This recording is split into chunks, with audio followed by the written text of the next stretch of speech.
En dépit de ma bonne volonté et de la main tendue du peuple congolais pour la paix, certains de nos voisins n'ont trouvé mieux que de nous remercier par l'agression et le soutien des groupes armés terroristes qui ravagent l'Est de la République démocratique du Congo. C'est le cas actuellement du Rwanda qui, au mépris du droit international, de la charte de l'ONU et de l'acte constitutif de l'Union africaine, a une fois de plus non seulement agressé en mars dernier la République démocratique du Congo par des incursions directes de ses forces armées, les RDF, mais aussi occupe des localités de la province du Nord Kivu par un groupe armé terroriste interposé, le mouvement du 23 mars, dit M23, auquel il apporte un soutien massif, tant en matériel de guerre qu'en hommes de troupes. Et comme pour défier la communauté internationale, le M23, avec le soutien de l'armée rwandaise, a même abattu un hélicoptère de la MONUSCO et tué 8 casques bleus, commettant ainsi un crime de guerre. Je dénonce, en ce lieu emblématique de la vie internationale, avec la dernière énergie, cette énième agression dont mon pays est victime de la part de son voisin le Rwanda, sous couvert d'un groupe terroriste dénommé le M23. Monsieur le Président, l'implication du Rwanda et sa responsabilité dans la tragédie que vivent mon pays et mes compatriotes des zones occupées par l'armée rwandaise et ses alliés du M23 ne sont plus discutables, dès lors que plus d'une fois, aussi bien les groupes d'experts dûment mandatés par l'ONU et le mécanisme conjoint de vérification élargi. Dans l'Est de la République démocratique du Congo, des récents revers sont venus mettre en lumière que les conditions de sécurité n'ont pas changé par rapport à ce qu'elles étaient il y a 20 ans, lorsque l'opération de maintien de la paix la plus vaste de l'ONU y était pour la première fois déployée. Les États voisins, notamment le Rwanda, se sont retrouvés exposés à des attaques transfrontières. Des attaques totalement évitables. Il est urgent de trouver la volonté politique nécessaire pour s'attaquer enfin aux causes profondes de l'instabilité dans l'Est de la République démocratique du Congo. Il ne sert à rien de jeter l'opprobre sur quiconque. Ces défis ne sont pas insurmontables. Nous pouvons trouver des solutions.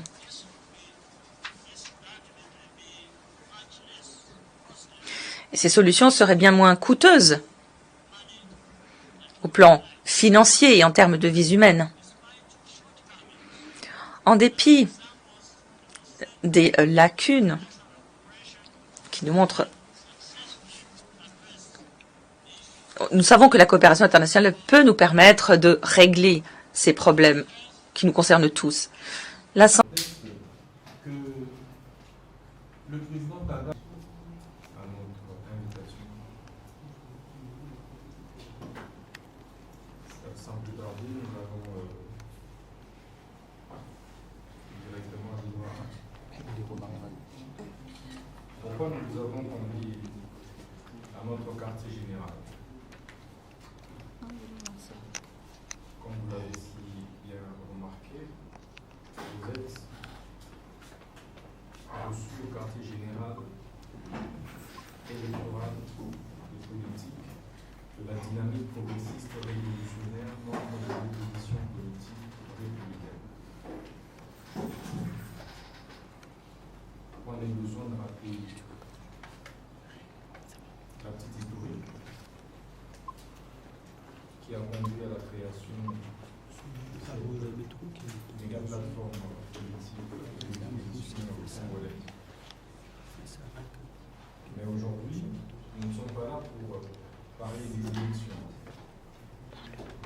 Nous sommes là pour aborder la question du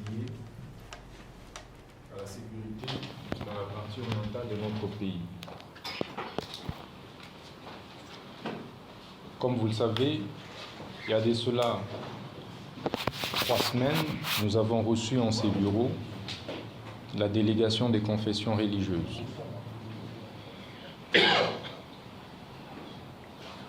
Laquelle délégation était venue nous consulter sur 2 problématiques majeures. La première, c'était la question liée au processus électoral actuel. Et la seconde, par contre, concernait la situation sécuritaire à l'est de la République démocratique du Congo. Nous avons apporté en son temps nos propositions de solutions à ces 2 problématiques. Et concernant la situation sécuritaire dans la partie Est, nous avions promis d'y revenir parce que une équipe stratégique était à pied d'œuvre pour pouvoir dégager des pistes et des solutions adéquates et surtout proportionnées aux mesures d'attaque dont est victime la République démocratique du Congo. Chers compatriotes, comme vous le savez, pour nous, opposition républicaine, la question sécuritaire va au-delà des clivages partisans. La question de l'intégrité territoriale de notre pays dépasse des bords politiques. L'incursion, l'occupation illégale, barbare, illégitime des troupes rwandaises au niveau de Bunagana est une question qui devait interpeller chacun de nos compatriotes, où qu'il se trouve, de quel bord politique qu'il soit. C'est donc pas une question qui concerne simplement le gouvernement de la République ou encore la plateforme politique au pouvoir, à savoir l'Union sacrée. Et en tant que républicains, puisque nous n'avons qu'un seul héritage commun, nous avons considéré que nous devrions, au-delà de jouer au pleurnichard, de jouer au pyromane, apporter notre modeste contribution dans la recherche de la stabilisation de la partie orientale de notre pays. Et c'est donc dans cette perspective-là que nous avons résolu, après plusieurs séances de travail, et après avoir consulté toutes les couches qui composent notre plateforme, nous avons résolu de saisir la justice pénale internationale, les instances judiciaires internationales, pour que les auteurs des forfaitures qui sont perpétrées au quotidien, qui endeuillent au quotidien nos populations dans la partie est du pays, puissent en répondre. Si nous avions donc des milices, nous avions donc la possibilité de pouvoir faire une incursion au Rwanda, nous le ferions. Mais voyez-vous que nous n'avons pas de milice. Nous sommes un groupe politique non armé. Nous ne pouvons donc pas recourir aux armes pour contraindre le Rwanda à quitter illico notre territoire. Disposons donc des moyens à notre disposition, qui est les savoirs et la capacité à mobiliser notre population et à mobiliser la communauté internationale. Nous nous sommes dressés comme un seul homme pour saisir les instances judiciaires internationales contre principalement M. Paul Kagame, président de la République du Rwanda. Cela dit, vous permettrez, puisque nous venons en ce moment-ci de saisir le bureau du procureur de la Cour pénale internationale et qui vient d'accuser réception de notre plainte.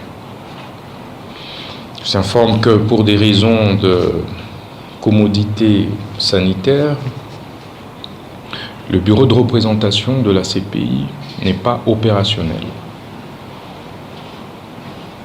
Il a donc plu aux autorités de la Cour pénale internationale de nous transmettre le mail par lequel nous devrions faire parvenir notre plainte.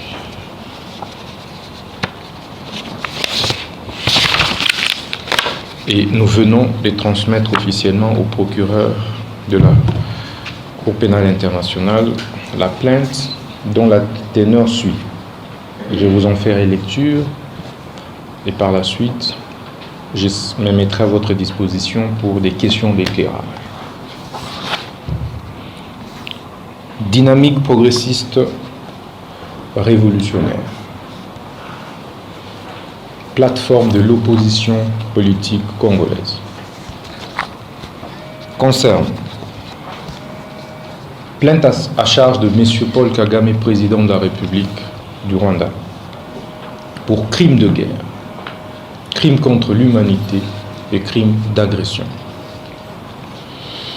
Copie pour information à Mamé Mandiaye et à Nazat Khan, procureur adjoint de la CPI.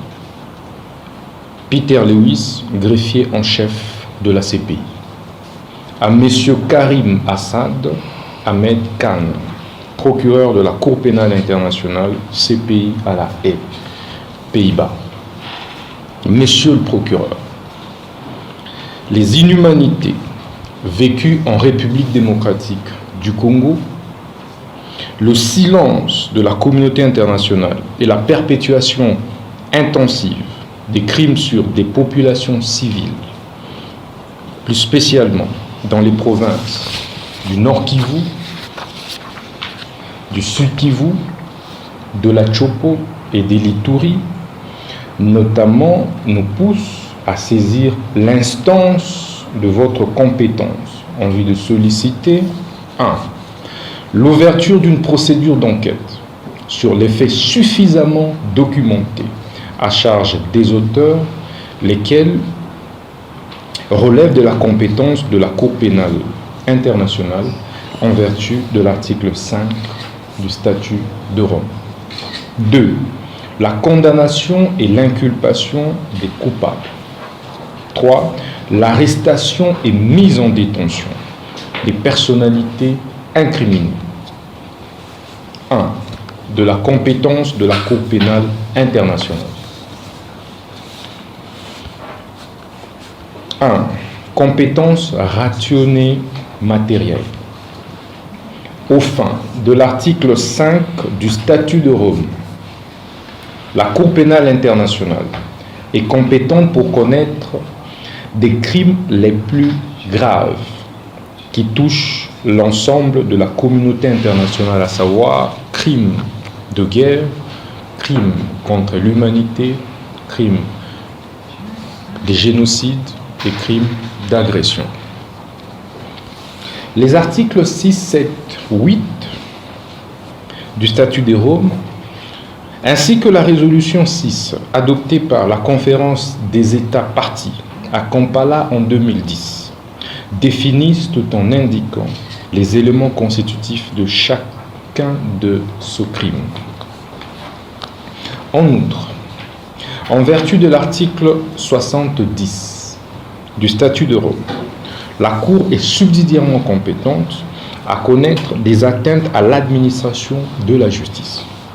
Les actes criminels perpétrés par les troupes rwandaises à l'est de la République démocratique du Congo, depuis l'entrée en vigueur du statut de Rome, le 1er juillet 2002, relèvent bel et bien des crimes de guerre et de crimes d'agression.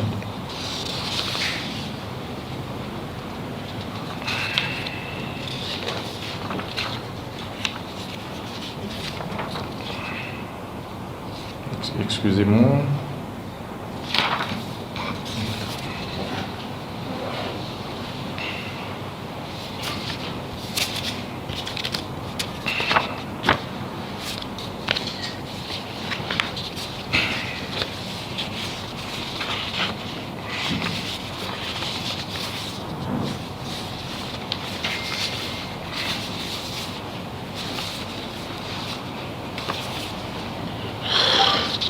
Excusez-moi, il y a une page qui manque. Vous pouvez m'apporter ma machine sur laquelle je travaille.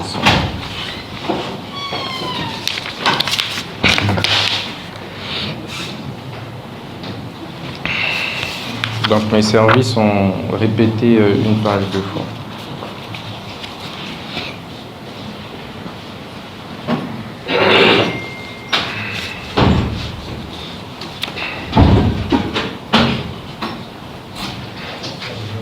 Donc vous avez le produit une page 2 fois, c'est pas grave.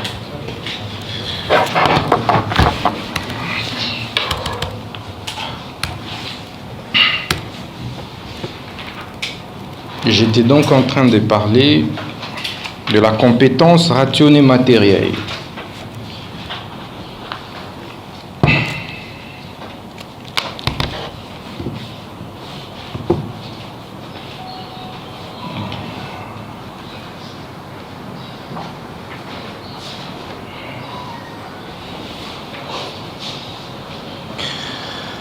Alors,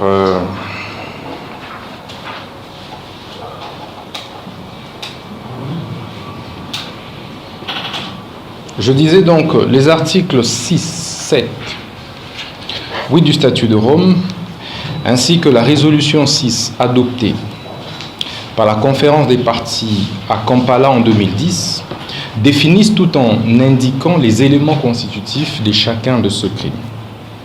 En outre, en vertu de l'article 70 du statut de Rome, la Cour est subsidiairement compétente à connaître des atteintes à l'administration de la justice. Les actes criminels perpétrés par les troupes rwandaises à l'est de la République démocratique du Congo depuis l'entrée en vigueur du statut de Rome le 1er juillet 2002 relèvent bel et bien des crimes de guerre, de crimes d'agression ainsi que de crimes des génocides qui sont prévus et punis par le statut de Rome. 2. Compétence rationnée temporis.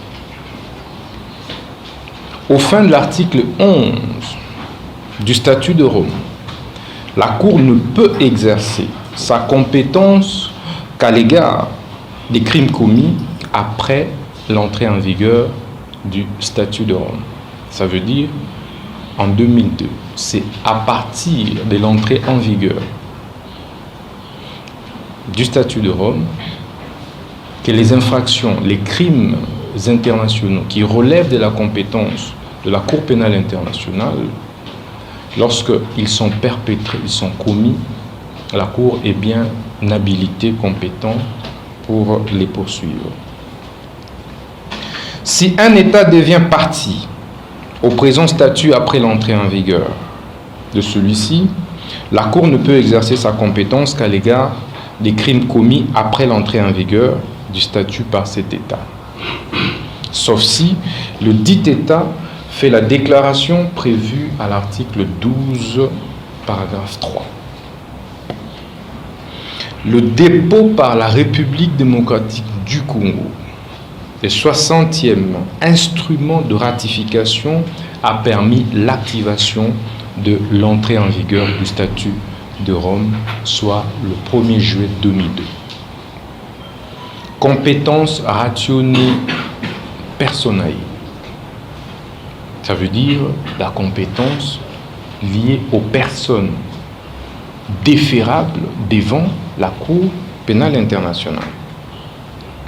Au fin de l'article 25 du statut de Rome, la Cour est compétente à connaître des crimes commis par les personnes physiques, ressortissant ou pas d'un État parti. En l'espèce, le fait pour M. Paul Kagame d'être ressortissant d'un État non signataire du statut de Rome, ça veut dire le Rwanda, ne les dédouane pas pour autant des poursuites devant la Cour pénale internationale.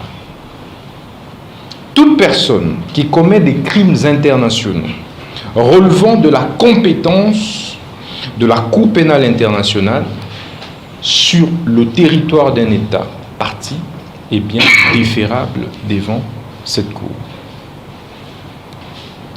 Donc la CPI peut bel et bien poursuivre M. Paul Kagame pour les graves crimes internationaux commis à la partie orientale de la RDC. Peu importe que son État ait ou pas ratifié les statuts de Rome. En fait, c'est toute l'intelligibilité, c'est toute l'intelligence de l'article 25 du statut de Rome. Dans les cas d'espèce, M. Kagame a entraîné, armé, équipé et déployé en République démocratique du Congo des escadrons surarmés et des unités de soldats d'une puissance de feu supérieure à la brigade d'intervention des Nations Unies. Et donc, ce qu'il faut préciser ici, c'est que la Cour pénale internationale peut poursuivre M. Kagame quoique son État, la République du Rwanda, ne soit pas partie au statut de Rome. Parce que ce qui compte pour les statuts de Rome, c'est les lieux de la commission des crimes. Dès lors que ces crimes sont commis sur les territoires d'un État parti, eh bien, la Cour pénale internationale est habilitée à le poursuivre. Conditions d'exercice de la compétence. Parce que lorsque nous avons annoncé le dépôt de notre plainte, il y a eu, entre autres, comme débat, la question de la compétence de la Cour sur la personne de Paul Kagame. Est-ce que seulement la Cour peut juger Paul Kagame à partir du moment où le Rwanda n'a jamais reconnu et ratifié les statuts de Rome? Nous vous disons que oui, sur la base, entre autres, de l'article 25 du statut de Rome. Conditions d'exercice de la compétence de la Cour. En vertu de l'article 12, point 2, littéra A du statut, la Cour pénale internationale peut exercer sa compétence à l'égard des crimes commis sur les territoires d'un État parti ou à bord d'un navire ou d'un aéronef battant pavillon ou immatriculation de cet État. C'est ce que je viens donc de vous expliquer aussi. Là, nous sommes au niveau des articles 25 et article 12. Donc, la ratio legis de cette disposition postule que des crimes internationaux relevant de la compétence de la Cour perpétrés sur les territoires d'un État parti soient poursuivis par elle, quelle que soit la nationalité de leurs auteurs. En l'espèce, les troupes rwandaises, sous l'instigation de M. Kagame, président de la République du Rwanda, ont commis et continuent de commettre des graves crimes internationaux dans la partie est de la République démocratique du Congo. De ce point de vue, on peut donc poursuivre M. Paul Kagame sur la base de ces pertinentes dispositions du statut de Rome. Grand 2, de la saisine de la Cour internationale de justice pénale internationale, parce que il y a eu aussi des débats sur cette question-là. En vertu de l'article 13 du statut de Rome, la Cour peut être saisie par 1. Un État parti, 2. Le Conseil de sécurité, 3. Le procureur de la CPI.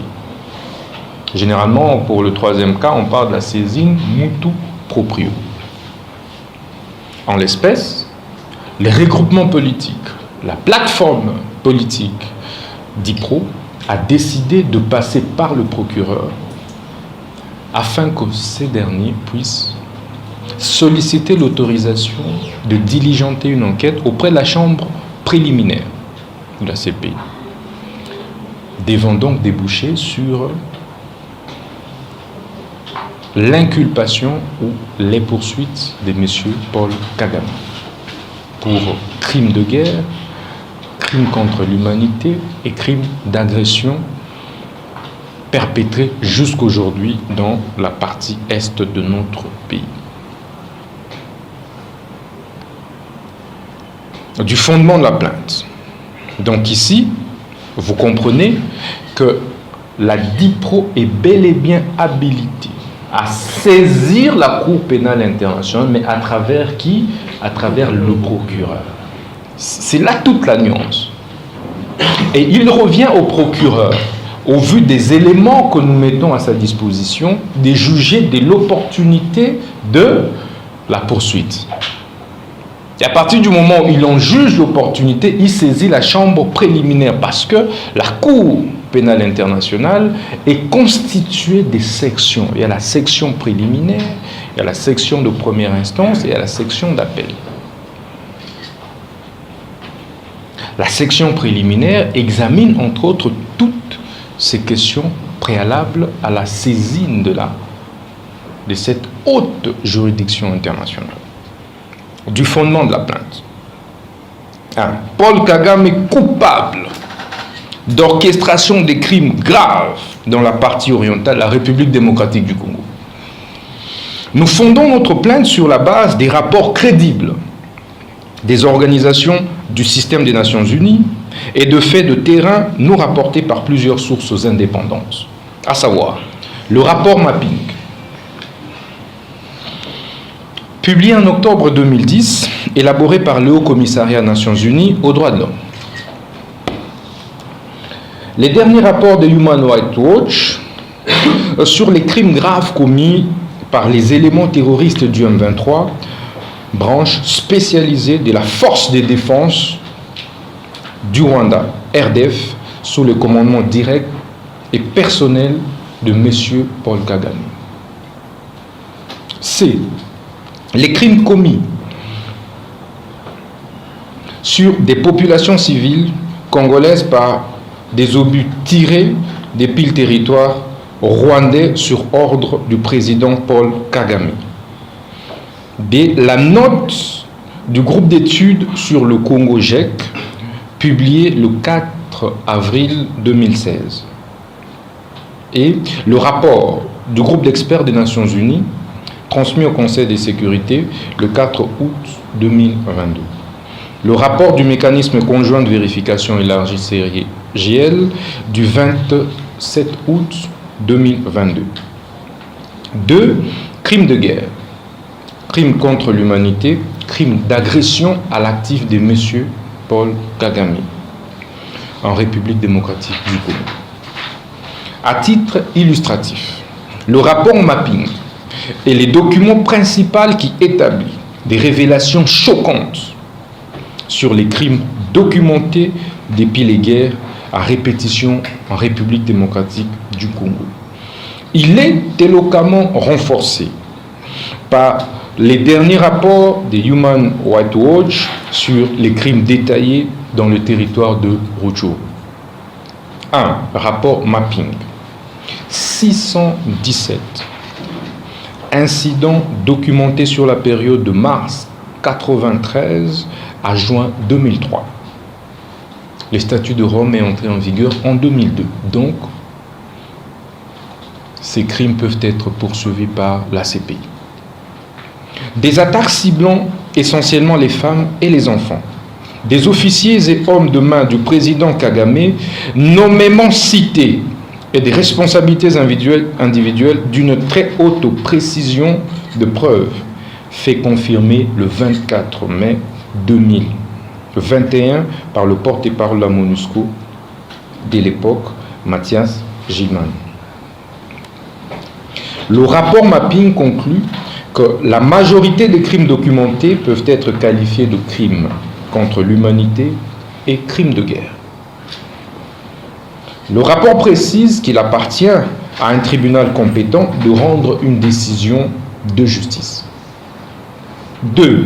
Rapport Human Rights Watch du 25 juillet 2022. Le M23 cible des civils. Il est responsable de plusieurs exactions dont 17 civils tués sommairement le 21 juin 2022 à Ruvumu. Des obus tirés depuis le Rwanda le 23 mai 2022 ont détruit une école primaire à Katale.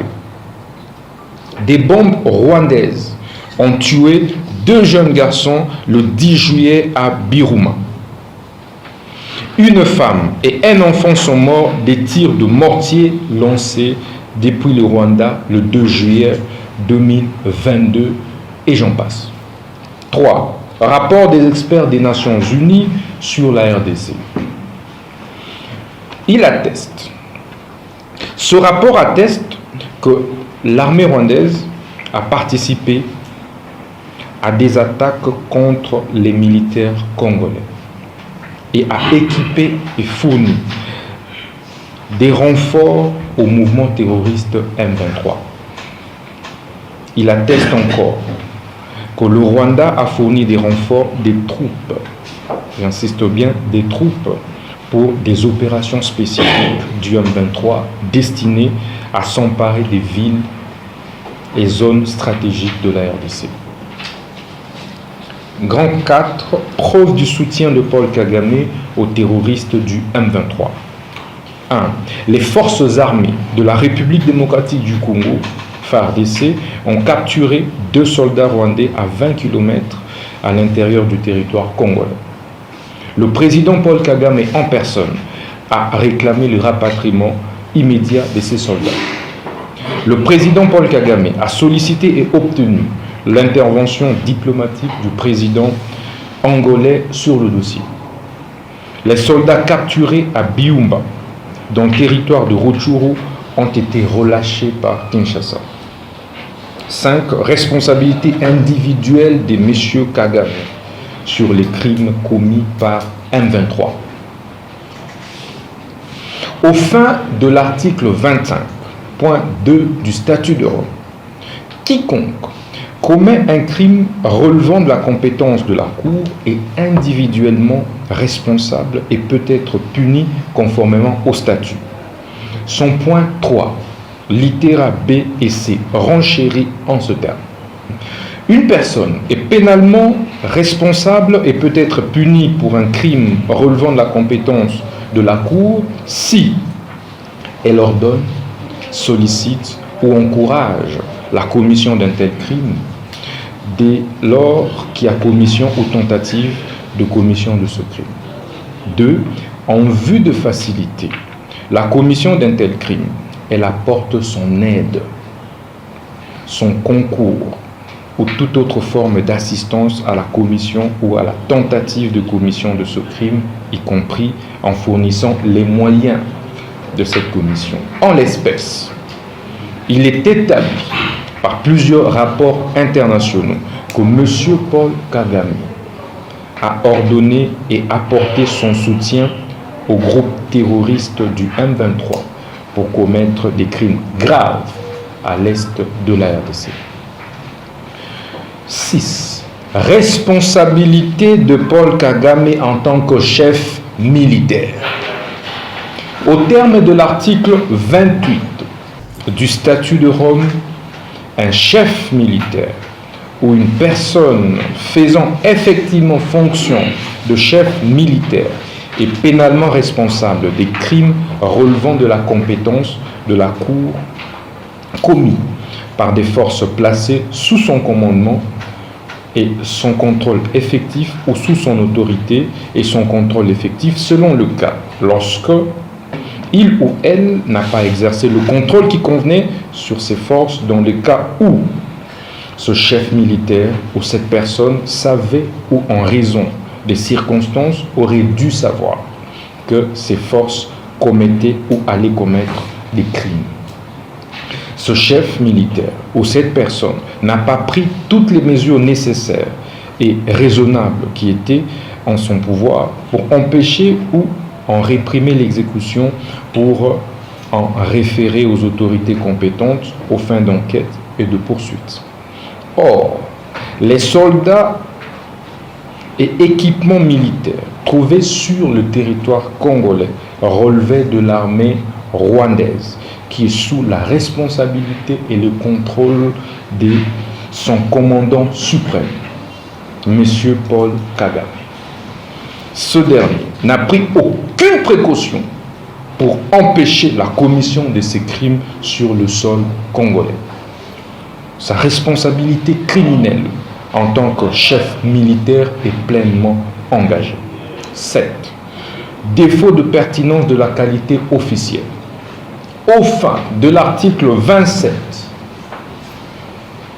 le statut de Rome s'applique à tous de manière égale, sans aucune distinction fondée sur la qualité officielle.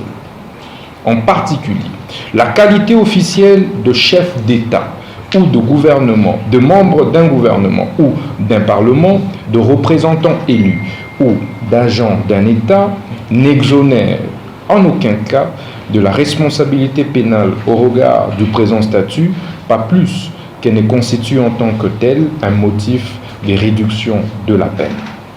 Les immunités ou règles de procédure spéciale qui peuvent s'attacher à la qualité officielle d'une personne en vertu du droit interne ou du droit international n'empêchent pas la Cour d'exercer sa compétence à l'égard de cette personne. In casu specie. Les fonctions présidentielles actuelles de M. Paul Kagame, ainsi que les immunités y rattachées, n'empêcheront pas la Cour pénale internationale de diligenter des poursuites pénales à son encontre. 8. Imprescriptibilité des crimes commis par M. Paul Kagame. Au terme de l'article 29 du statut de Rome, les crimes relevant de la compétence de la Cour pénale internationale ne se prescrivent pas. Ainsi, la Cour a la latitude, en tant que juridiction pénale universelle et permanente, de poursuivre ad nutum les crimes graves qui ont été commis par M. Paul Kagame dans la partie orientale de la République démocratique du Congo. 10. Conclusion. Au regard des éléments si hauts relevés, nous sollicitons du bureau du procureur de la Cour pénale internationale, en vertu de l'article 15.4 du statut de Rome, 1. La réception de la présente plainte, son examen efficient et rapide, et la saisine de la chambre préliminaire pour des enquêtes approfondies devant déboucher sur un procès contre M. Paul Kagame. 2. L'usage de la jurisprudence internationale en matière de poursuite des personnalités sur qui pèseraient de fortes présomptions de culpabilité pour des crimes commis sur un territoire d'un État signataire du traité de Rome. 3. L'interpellation et la comparution de M. Paul Kagame pour des faits infractionnels si haut évoqués. 4. La condamnation exemplairement accentuée de M. Paul Kagame et de son pays pour les crimes contre l'humanité, crimes d'agression, crimes de guerre commis en République démocratique du Congo. Pareil acte de justice sera salué de vive voix par plus de 100 millions de Congolais et de Congolaises qui croient patiemment toujours à l'existence d'une justice équitable et juste pour tous les hommes de la terre. Kinshasa, le 26 septembre 2022, pour la dynamique progressiste révolutionnaire, membre de l'opposition politique congolaise, Maître Constant Mutamba Tunganga, président national. Je vous remercie. Moi, franchement, nous, les prophètes ce soir, les gens n'avaient pas l'humilité de reconnaître que nous avons été prophètes à l'époque. Donc notre position est inchangée. Nous ne pourrons pas nous contredire. Rapport mapping, signature, pétition, Fayou, le président Martin ne m'a jamais invité pour signer une quelconque pétition que ce soit. Les jours où il m'invitera, il invitera le groupe à signer la pétition. Nous la signerons volontiers. Pourquoi pas? Pour autant que cela puisse concourir au rétablissement ou à la dissuasion pour le rétablissement de la paix dans le contexte du pays. Nous sommes ouverts il s'est acquis l'après-midi de ça. En tout cas, pas une. Et nous ne voyons pas l'inconvénient de signer une pareille pétition. Nous encourageons toutes les initiatives qui vont dans le sens de rechercher la stabilité de la partie du pays et surtout préserver l'intégrité de notre territoire national. Nous sommes les souverainistes et c'est pourquoi vous voyez qu'aujourd'hui nous déployons à corps et à cri notre porte-à-dos et son tour. Mais malheureusement, nous avons observé que certains compatriotes préfèrent jouer au souris, jouer aux extrêmes intelligents. Non, l'intelligence, nous n'avons plus le monopole de la femme. À un certain moment, nous devons avoir l'humilité de pouvoir reconnaître que c'est ensemble que nous pouvons construire ce pays. Mais, comme vous le savez, le mal du Congolais, c'est que il ne s'est pas toujours plus intelligent que les autres, il ne s'est pas toujours plus connaisseur que les autres. Les Congolais aiment évoluer en souris, les Congolais égoïstes. Et c'est ça qui fait que même les petits Rwandais ici, les petits Rwandais, c'est le jour où on a le Martin, Kabila, Tshisekedi, le Matata, les Katumbi, les Bemba, les Kamiri, les Constant, tous devraient se mettre ensemble et penser comme en mettant de côté des égos personnels, vous verrez que tout changera. Vous verrez que tout ira bien. Parce qu'en fait, dans tous les cas, nous défendons tous la République. Mais s'il y a des petites divergences sur la manière d'y arriver, donc il y a lieu de pouvoir retrouver. Je suis même des ceux qui pensent qu'à un moment donné, nous pouvions organiser le cycle rotatif de la présidence, mais écoutez, cette présidence, c'est qu'il y a après Martin Dupont, après vous donnez 5 ans, 5 ans, 5 ans, 5 ans. Vous verrez qu'au bout de 20 ans, tout le monde aura été président, au moins ceux qui se réclament grands, okay? Et les autres n'arrivent pas une autre. Vous verrez qu'on développerait ce pays. Les Kenyans et les autres nations, ce sont ainsi. Mais nous, c'est l'égocentrisme. Vous comprenez?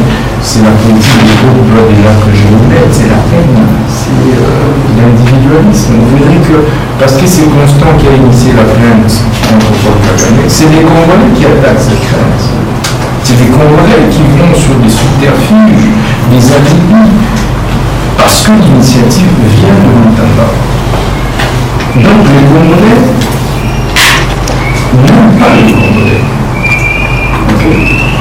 Et c'est ça qui, malheureusement, occasionne tout ça. Parce qu'en réalité, poser la question, c'est quoi, quels sont les différences sur la question de la sécurité? Qu'est-ce qui nous diviserait aujourd'hui face à la menace anglaise? Qu'est-ce qui nous diviserait? Vous voyez, parce que l'idée vient du gouvernement, s'il y a un comportement social, non, il y a des gens sacrés. C'est la stigmatisation, c'est la bassesse. Okay. Et ça, ils vont contre ça pour l'évoluer. Et par moment, ils n'avaient pas le courage de regarder les moyens en face. Qui peut le dire? Et que, M. Tshisekedi, il a pris ce courage, du haut de la tribune, d'indexer le Rwanda. Nous devions encore critiquer ça. Il y a un problème. Ça, c'est la politique à la congolaise que nous nous combattons. Quand ça va, on dit ça va. Quand ça ne va pas, on dit ça ne va pas. Et donc, c'est cela la vision de la diplomatie. Nous pensons que l'opposition ne veut pas dire insulte. Il n'y a pas un seul opposant, surtout ici du OCC, qui peut aussi briller par ce régime que nous. Comme ici, un seul exemple. Un seul opposant qui a été brillant pour chasser jusqu'à sa tanière. C'est que ordonnance bloquée à cause de nos convictions politiques de l'opposition. Quel est ces messieurs issus du OCC qui a subi ça? Qui a pourtant marché pendant ce laps de temps, depuis 2018 à aujourd'hui, qui a organisé autant de marches dans ce but de Constant, qui a été autant bastonné. Vous étiez là. Cédric, vous étiez là. Quand on bastonnait ici à Kintambo, vous étiez témoin. C'était le montage. Qui a osé faire ça? Nous avons d'éducation. Nous ne pouvons pas passer à la télé, commencer à insulter le président de la République. Il est président de la République. Il est tout le monde. Autant demain, si c'est moi qui suis président de la République, je ne voudrais pas non plus que l'on m'insulte. Nous, ce sont les idées qui nous intéressent. Nous combattons les idées, les projets des autres. Donc cette politique personnalisée qui tourne autour des individus, nous n'en voulons plus. Donc, rassurez-vous que Dipro, le mois venu, va présenter son candidat président de la République avec un programme de société électorale. Mais pour ça, il ne faut pas que des gens qui n'ont pas vu loin. Parce que la politique, c'est une question de stratégie. À l'époque, lorsque nous disons que nous devons déployer nos jeux à la CNU, vous avez vu nos différentes déclarations. Nous avons invité toute l'opposition à un petit conclave de fête pour lever une motion et déléguer les meilleurs d'entre nous à la CNU. L'Union sacrée refuserait. On mettrait l'Union sacrée devant le fait accompli. Et ça nous permettrait d'avoir des délégués, de faire un contrepoids à l'interne. Parce que tout prêtait à croire. Et au vu du comportement du Congolais, du politicien congolais, il y aurait eu des ambitions individuelles. Et le groupe allait perdre. Où en sont